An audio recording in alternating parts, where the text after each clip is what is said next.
You know, when you think of somebody who, at the age of 10, in 1933, around the Great Depression, lost his father, and with 6 siblings at home, he's the oldest son. You know, my aunt Gwen, the oldest daughter. My grandmother, who was a teacher who was not allowed to teach in the North because the schools were not segregated, had to go down south, and you had 6 kids living on their own at the ages of 12, 11, and younger.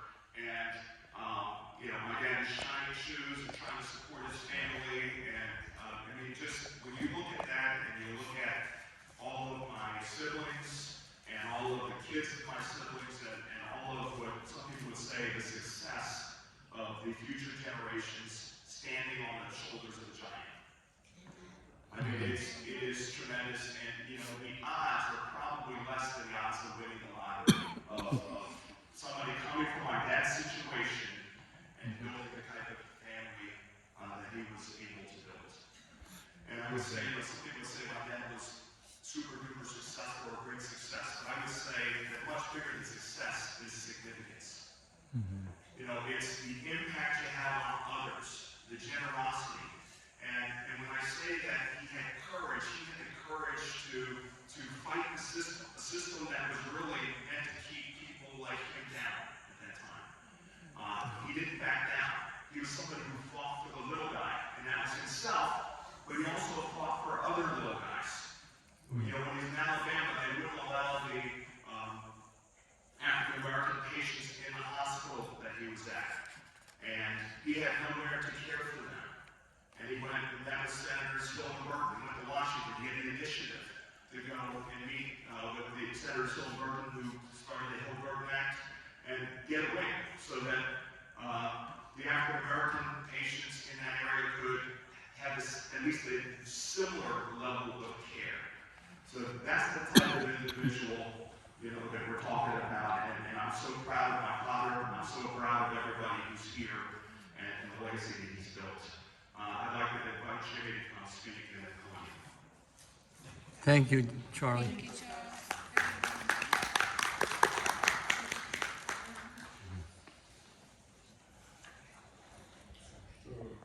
I think Charlie said it all when he talked about, what Dad did for him and what he accomplished in life.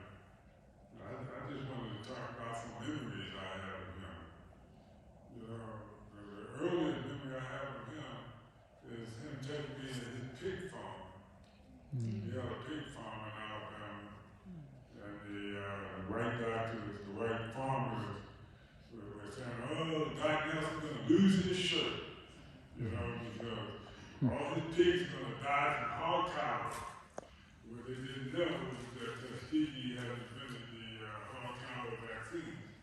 And Dad went down in the middle of the night, down to Tuskegee on the back roads, came back with a case of this vaccine, vaccinated all the piglets, and they grew to be big.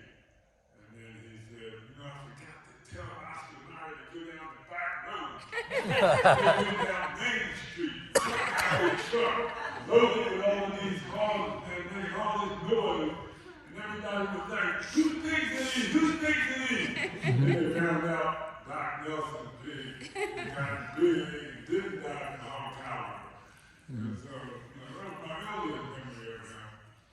After that, when we got to Philadelphia, he would take me on rounds with him.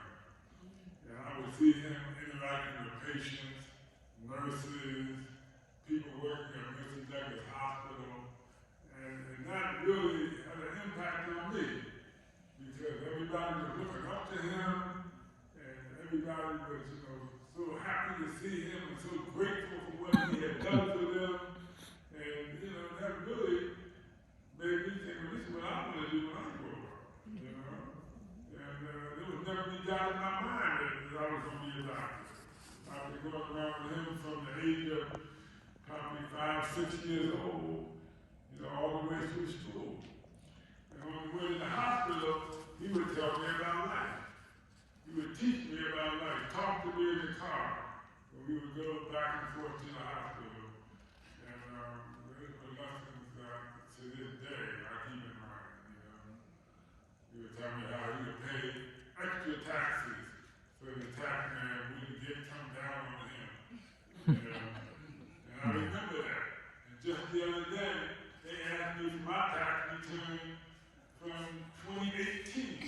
years ago.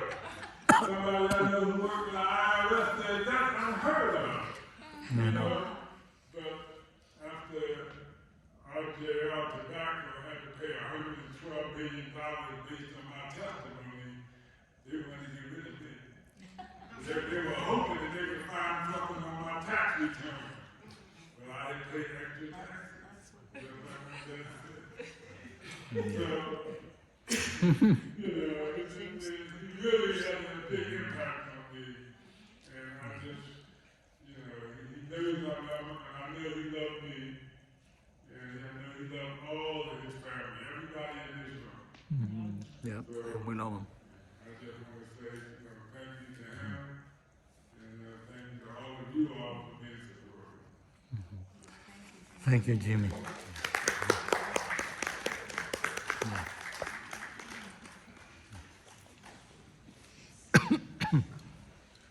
Simon Nelson, I'm a talent. I am special and extraordinary. My dad never told me that, but by example, I can tell that it's a fact. As I grew up, I knew I could do whatever I wanted to do. There was never a thought that because I was black, I was very good enough. Never. Never. From the time I was a little boy, I saw the example of his children. He worked hard. He had a temper, but he worked hard. And he was very generous. I knew he loved me. I knew it. You know, and I served to thank him for the benefit that he gave me and our family. Our family is special. We have doctors, lawyers, accountants, social workers, artists, filmmakers, and a whole host of other very successful people. It was all because of him and his parents that gave him the strength to be who he is. I told Charlie, I said, you stole my thunder. Because I wanted to go into how he was 10 years old when his father died. And how he literally had to, they split the family up. And they didn't have anywhere to live. He was just, despite all of that, he shined shoes. One time he told me, they should have the bottom stairs area of Philadelphia. That's an area where there was a lot of crime. They used to talk about black bottom. He said to me, he would walk down the street or to his train station shining shoes after school. So one day, one of the gang boys took his money. He said he went back home and did a shoebox, where a football in. Came back the next time they got from the car. He hit him in the head with a football. My point is that you have to be a strong person. So this is where this Charles says, imagine this, right? Central Visiting, right today, Central Visiting, that's high school. When I went to Central, it was tied for number 3 in the country. And so he went to Central way back in 1944-ish, right? He was third in his class academically. During that time period, they gave their first 5 academically ranked students a full scholarship to the University of Pennsylvania. Me and my grandmother went to the graduation. Waiting is to hear this. They were number 1, number 2, number 4, number 5, and number 6. Right there, without any discussion. Thank you. And he had to live with that. But despite that, he went on to Lincoln, where he was named the zip. Because he aced all the courses, so they would say that. He zipped all the courses, despite the fact that he still had to work. He still had to make money to support his family. He third in the test academically, shining shoes after school. Then you have to be a hell of a lot of faith. And that example, listen to him talk to me for years. Watch his example. Show me I can do anything I want to do. And I knew that I would have adversity because black men were successful in adversity. Period. When I had problems, I said, no, this is nothing. I will deal with this. I will keep it moving. And now I got people mad at me because I'm back where I was before. You know, and that is just because of the example he set. And I knew I was a strong man because of the examples that he showed me. I love my father. I know, and we all appreciate him. He's looking down on us, looking at the example that he set. And I'm just very, very thankful that I had him as a father. Amen.